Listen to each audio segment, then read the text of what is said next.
안녕하세요. 인문학스타의 조상렬입니다. 태정태세 문단세 예성연중 임명선 광인효영 숙경영 정순헌철 고순. 우리 학교 다닐 때 많이 외웠던 건데요. 아마 이 유튜브를 정치하고 있는 우리 구독자 여러분 아마 기억에 생생할 겁니다. 근데 사실은 이 태정태세 문단세 예성연중 임명선 그 외웠던 것이 지금도 우리가 기억을 하고 있잖아요. 이것은 역대 조선 왕들의 그 묘호죠, 사실은. 근데 이 묘는 어떻게 정하느냐? 이제 왕이 이제 다 운명을 다해서 죽잖아요. 그럼 이제 상을 치르죠. 그래서 이 상을 갖다가 대체적으로 3년상을 치러요. 이것을 대상이라고 합니다.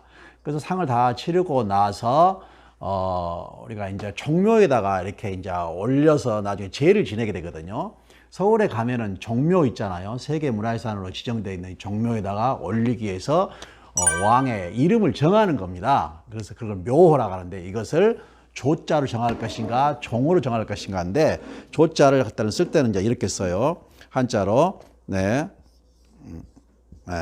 이렇게 해서 이게 지금 할아버지 조자예요. 그래서 조상할 때의 조자입니다. 그래서 조자를 쓰고 그 다음에 종자는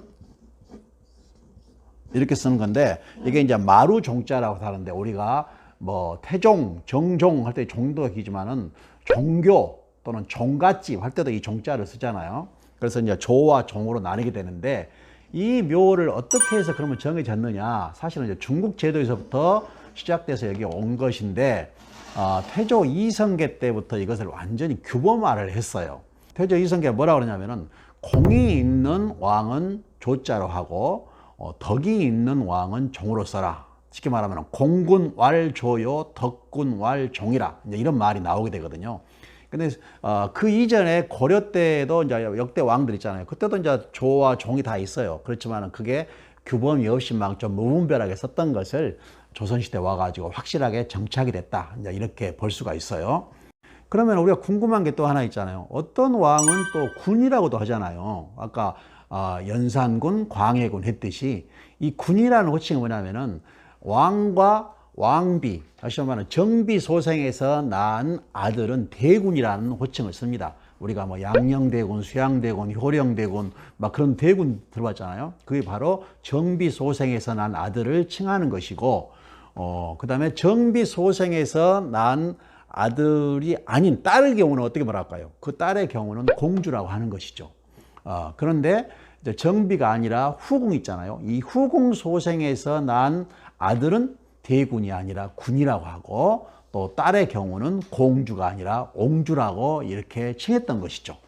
그래서 우리가 보면은 이제 정상적으로 연산군이나 광해군은 왕인데 이제 우리가 중종반정이나 인조반정에 의해서 이제 쫓겨나잖아요. 그래서 죄를 짓고 쫓겨난 사람은 왕이라는 호칭도 조나 종의 호칭도 쓸 수가 없어요. 그래서 대군도 아닌 군으로 강등을 시켜버린 그런 경우라고 볼 수가 있습니다. 그런데 우리가 잘 아는 단종이라는 왕이 있잖아요. 단종도 사실은 수양대군이 일으킨 개유정난에 의해서 결국은 쫓겨나고 영월 쪽으로 가서 이제 유배를 살다가 죽잖아요. 그때 당시에 단종이 쫓겨났을 당시에도 노산군이라고 강등이 돼요. 나중에 이제 그 신원이 좀 회복이 되면서 단종으로 이제 호칭이 바뀌어서 이제 종묘에 배양이 되게 되는 것입니다. 근데 역대 왕 중에서 우리가 공이 있는 왕은 되게 조라고 나오잖아요. 그러면 조선왕조 27대 왕 중에서 그 조자를 쓴 왕은 누구누군가 한번 생각해 봅시다. 창업을 하신 태조 이성계는 태조라고 하잖아요. 그리고 세조라는 왕이 있죠. 수양대군. 그것은 제2의 창업을 했다. 이런 식으로 이제 설명을 하면서 세조라고 하게 됩니다. 그 다음에 이제 인조라는 왕이 있잖아요. 중종을 내쫓고 인조 반정을 일으켰던 사람이 바로 인조입니다. 그리고 선조라는 왕이 있잖아요. 선조. 그리고 영조대왕이 있죠. 그리고 정조왕이 있고 정조를 뒤이은 순조 이렇게 해서 7분의 왕을 조자를 하고 18분은 종자를 붙이고 2분은 군이라고 붙였습니다. 자, 그런데 여기서 여러분 궁금한 게 하나 있잖아요. 이 선조가 본래는 선종이었습니다. 그래서 조선왕조 실록, 왕이 죽고 난 후에 역대 왕들의 업적을 전부 모아서 기록한 사료를 만들잖아요. 그걸 갖다가 우리는 실록이라고 합니다. 근데 조선왕조실록 최첨에 보면은 선조가 아니라 선종실록이라고 돼 있어요. 근데 나중에 왜 그러면 선종이 선조가 됐느냐? 자, 임진왜란에 대한 평가예요. 우리가 임진왜란이 정유재란까지 한 7년이라는 고통 속에 빠졌잖아요. 그래서 사실은 이 나라를 고통 속에 빠뜨리는 왕을 어떻게 공이라고 볼 수는 없잖아요. 그래서 그냥 선종이라고 했었는데 후대에 나중에 와서 임진왜란은 조선의 승리였다.